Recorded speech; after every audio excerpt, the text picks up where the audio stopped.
Quando, quando abre as cortinas e começa, na verdade a gente parte para o visível, para o que se vê, porque tudo já vem vindo, tudo já vem vindo. Quando você abre a cortina, você está em presença. Quando a cortina está fechada, você está sem a presença. Eu acho que o espetáculo, ele não precisa do público necessariamente. Hoje a gente vê isso, a gente tá vivendo isso. E como é difícil isso sem o público, sem a presença. Ah, quando você abre a cortina é o momento em que fecha o círculo. O ciclo fecha. É o último elo da corrente. Veio todo, desde lá de baixo da preparação, pesquisa, montagem, pesquisa, ensaio, bastidores, montagem, cortina fechada. Quando ela abre, fechou o último elo, que é a presença. Nós somos... o teatro é presença. Eu costumo dizer que nós somos operários da presença. Nós necessitamos da presença, tanto do público quanto do vazio, do silêncio, do caos, do barulho. A luz, o que precede a luz é o escuro, é o blackout. Um palco vazio é o melhor lugar para a luz nascer, é o vazio.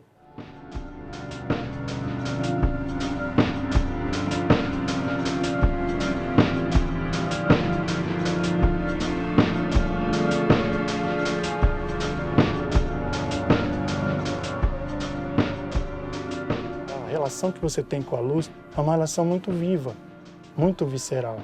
Mesmo você dando só um clique, só um gol, tem tantas outras coisas que já vieram para esse gol, né? Para você chegar e dar o clique, você tem que participar de tantas outras coisas, porque no teatro não se engana, né? Não dá para enganar muito, né? Eu não, eu tenho certeza. Nenhum processo ele é menos ou mais importante do que o outro. Eu digo que o que a gente faz na coxia, a gente faz em cena. O que a gente faz na sala de ensaio, a gente faz em cena. O que a gente faz na nossa casa fazendo a pesquisa é o que a gente faz em cena. Eu não tenho essa coisa de tensionar e distensionar o trabalho. A atenção é a mesma. Eu sempre tenho o mesmo olhar para aquele projeto, para aquela luz, para aquele processo. Então, quando a cortina abre, para mim é só mais uma etapa desse processo todo.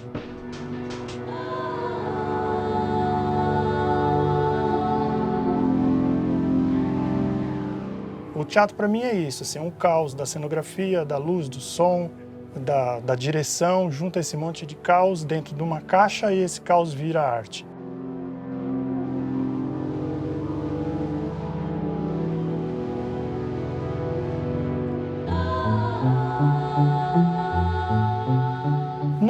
Eu não entendia que o teatro seria o meu caminho, eu entendia que eu tinha outras possibilidades. Comecei com música, depois fui para artes plásticas, acabou não dando muito certo, e o teatro foi o trilho que eu consegui achar uma razão.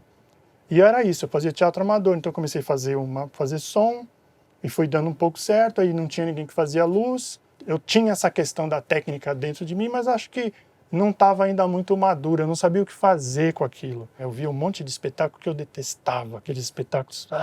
E eu comecei a pegar ranço do teatro. E aí eu fui ver o livro de Jó, ficou numa fila de espera para comprar ingresso, eu cheguei lá, um hospital abandonado, fiquei puto quando eu cheguei. Falei, nossa, que roubada, mais uma, por que eu não aprendo e tal? E em 5 minutos, cara, eu estava totalmente transformado pelo espetáculo, e aquele espetáculo mudou a minha vida, né?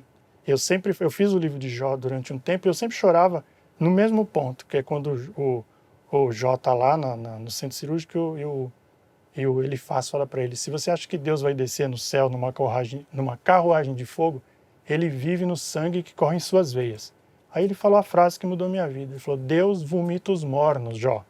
Quando ele falou isso, me passou um filme na minha cabeça, de tudo que eu tinha feito, que era morno.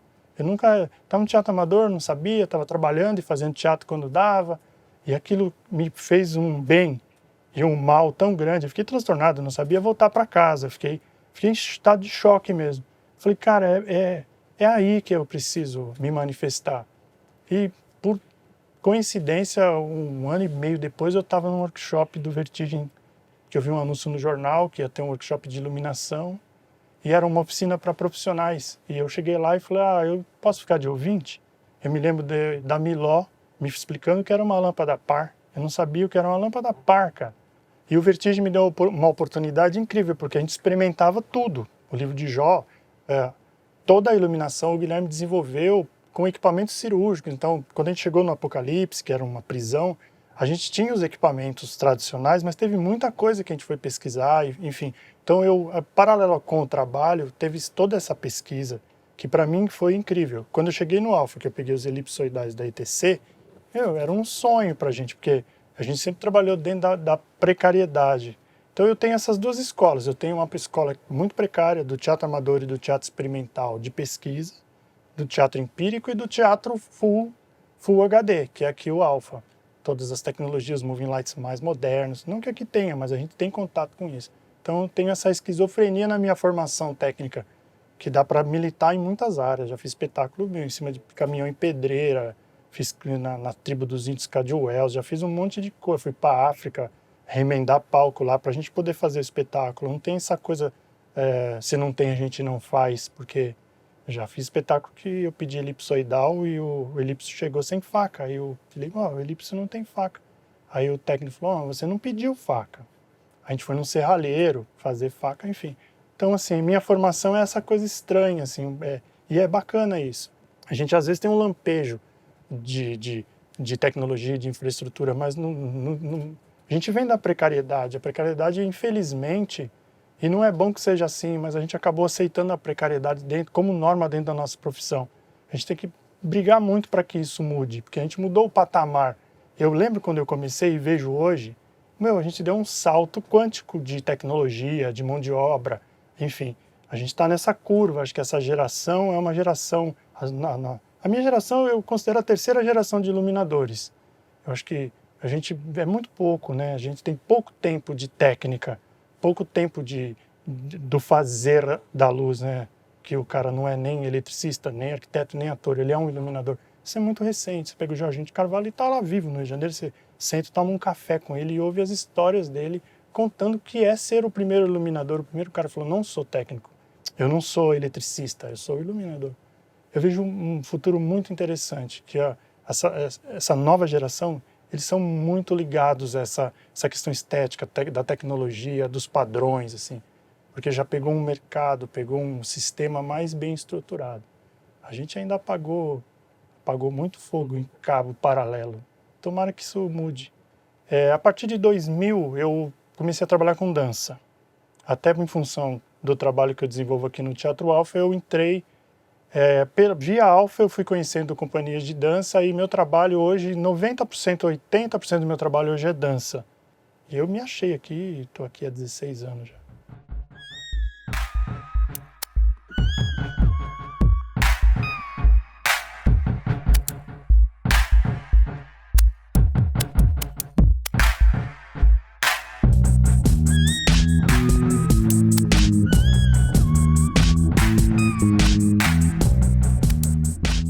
Eu comecei no Alpha com mais efetividade em 2001, mas o Teatro Alpha, assim, é um teatro muito diferente, tem algumas coisas que eu gosto muito, que é a questão de um padrão de trabalho, que é o único teatro que eu conheço que tem um procedimento de trabalho que foi sendo desenvolvido por gerações de técnicos, né, anteriores a mim, e que eu, sim, achei incrível como é que se trabalha numa caixa, num teatro desse tamanho, dentro de padrões, de procedimentos. Eu curto muito isso. Eu falo para todo mundo que a minha filosofia de vida é uma reação ordenada, ordena uma reação desordenada. Está inserida em tudo, mas dentro dela mesma ela tem uma organização que tudo tem que fazer sentido. E como eu trabalho fora daqui, essas coisas assim, e como eu gosto um pouco do padrão, e eu até tenho um pouco fama de chato, mas eu já vendi, entre aspas, esse conceito para alguns outros teatros. Toda vez que eu chego no teatro, eu meio Grotowski, assim, eu pego uma vassoura, começo a varrer o teatro. Quando eu começo a varrer, eu já começo a olhar tudo aonde eu sei que eu vou ter gargalo, sabe? Então, assim, chego, esse aqui é o teu equipamento, vamos bater? Vamos antes de subir, vamos bater? Bate. Aí já começa a organizar. Pega o foco 2, vamos botar foco 2 com foco 2. Você tem foco 2 marcado na alça, o que é 2, o que é 5? Não tem. Eu tenho uma fita branca aqui, vamos fazer o seguinte, tudo que é foco 2, põe uma fita branca. É 3 metros, né? Mais ou menos, então, amarela. Todas as amarelinhas aqui é 3 metros, tá bom? Quando eu pedir 3 metros, é amarelo. E fica. Depois você volta lá sabe, eu não tenho pretensão nenhuma pretensão de criar, de ser o cara que vai ficar, não, mas eu entendo que me ajuda muito, muito mesmo, muito, muito. Você tem mais tempo para você dedicar o seu trabalho a criar, experimentar, tá tudo pronto, vamos experimentar, vamos criar mais paleta de cor para os digitais, vamos criar mais posição para os moving lights, vamos resolver uma temperatura de cor para um elipse, enfim, você tem tempo. Eu já trabalhei nos Estados Unidos, já fui para a Europa trabalhar. É diferente, você tem inclusive legislações, um técnico não pode levantar uma caixa de X quilos, enfim, a gente aqui é tudo vamos que vamos. Mas essa questão do processo, ela ajuda muito, cara, muito. Você não quebra equipamento, você não fica morto e você vê funcionar a coisa. Eu acho que uma reação ordenada ordena mesmo uma reação desordenada.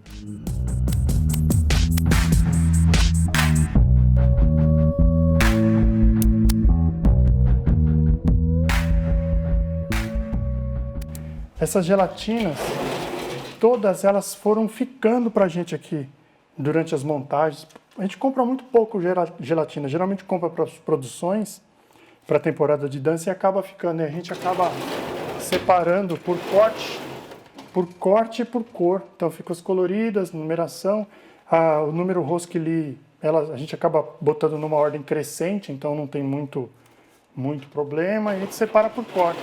Então para elipsoidal, para Source for colorida, Source for azul, tudo numerado, a gente perde um tempinho para fazer. E aqui são as gelatinas inteiras, que também vai sobrando, a gente vai guardando, sempre que precisa tem. Essa é a nossa mapoteca. E aí que eu falei da cor, esse aqui é o 50 graus, eu não preciso nem ler aqui que ele é 50, porque eu vejo pela cor, e lá da vara mesmo você consegue ir olhando pelas cores, por baixo você sabe qual é o aparelho. Ajuda muito, porque às vezes você marca na alça, e como é que você vai ver a alça, que a alça está para trás? Então a gente põe bem no focinho. E mesmo que você põe o porta-gel, você consegue ver, mesmo colocando ele não... A gente inventou isso aqui, na verdade, e eu nunca vi nada melhor para você identificar o grau.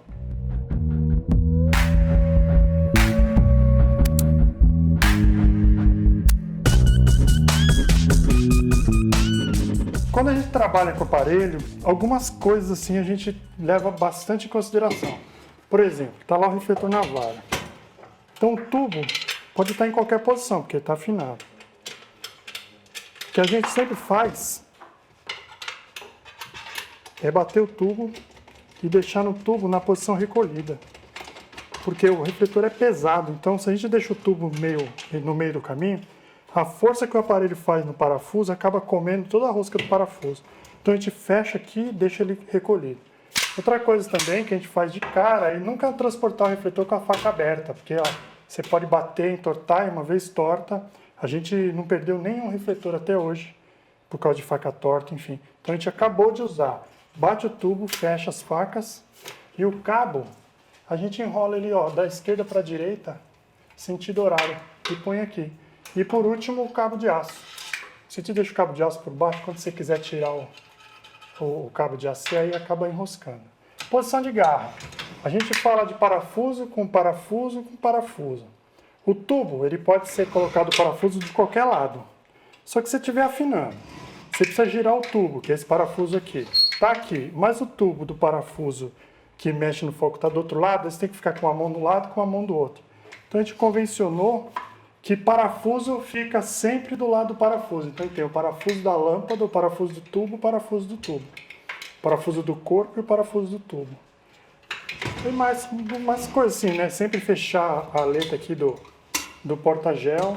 Esse refletor tem 22 anos de idade, tá perfeito.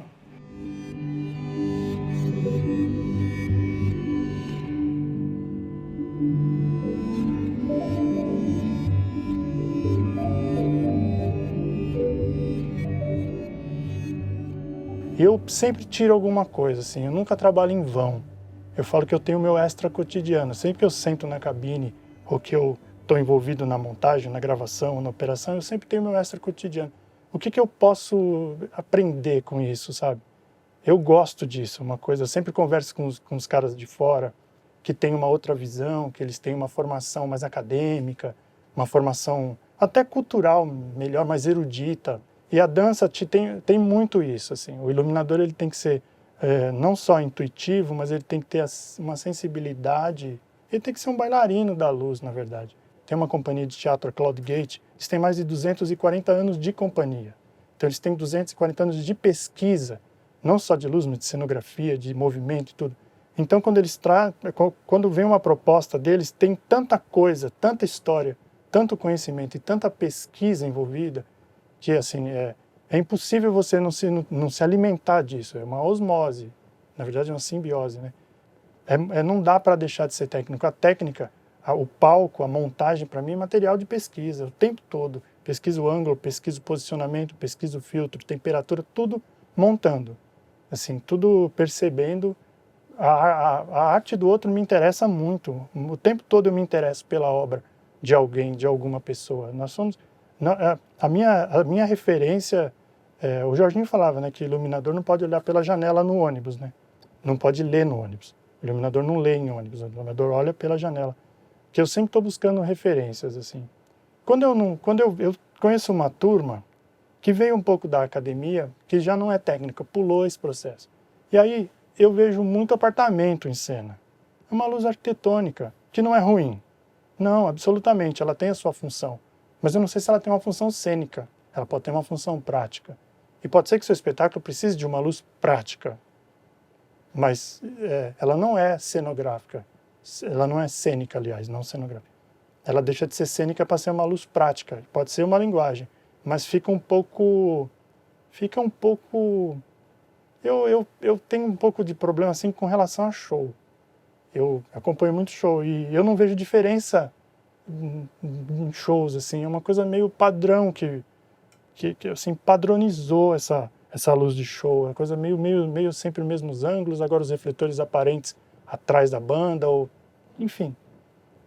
É uma visita aos anos 80 também, que eu tenho visto umas coisas nos anos 80, isso era muito presente, por falta de estrutura de box truss, tinha umas coisas muito acochambradas e tal, e funcionava e ficava bacana. Aí virou uma tendência, aí você pega, cara, do sertanejo universitário ao jazz mais sofisticado, a mesma estética, com raras exceções, tem. E quem são as raras exceções? A turma do teatro, que vai para dentro do show e faz teatro. Então, assim, a técnica não pode se desassociar da criação, nunca. Eu tenho medo desse teatro desumanizado, desse teatro high technology, sabe, com muita tecnologia, que parece um videoclipe. Eu tenho um pouco de resistência a isso, porque a minha escola é um teatro mais visceral. Para dança, moving light quebra um galho. Você põe um moving, tira 5 elipsos. É muito bom. Mas isso é uma armadilha, que às vezes ele fica tão bom, mas tão bom que ele passa a ser o personagem, né? A luz boa é a luz que ninguém vê, né? A luz que ela passa dentro do processo totalmente inserida e você assiste para ela e fala, e a luz? Bom, legal, não sei. Ela estava ali, perfeito, dentro do que ela tinha que estar, né? Não é aquela coisa show, né? Que a luz está na frente e o protagonista... Nós todos somos protagonistas, todos os processos, cenografia, luz, som, a direção, os artistas, todo mundo tem o mesmo peso e o fundamento. Todo mundo tem a mesma medida dentro do processo, né? A luz não precisa ser nem mais nem menos, ela tem que ser o que ela tem que ser. Eu que trabalho com grandes produções, é muita coisa. Tem muita coisa, assim. Passa um pouco, assim. E aí acaba criando um distanciamento, né? Porque tudo fica tão magnânimo que você acaba diminuindo o humano dentro do processo, né?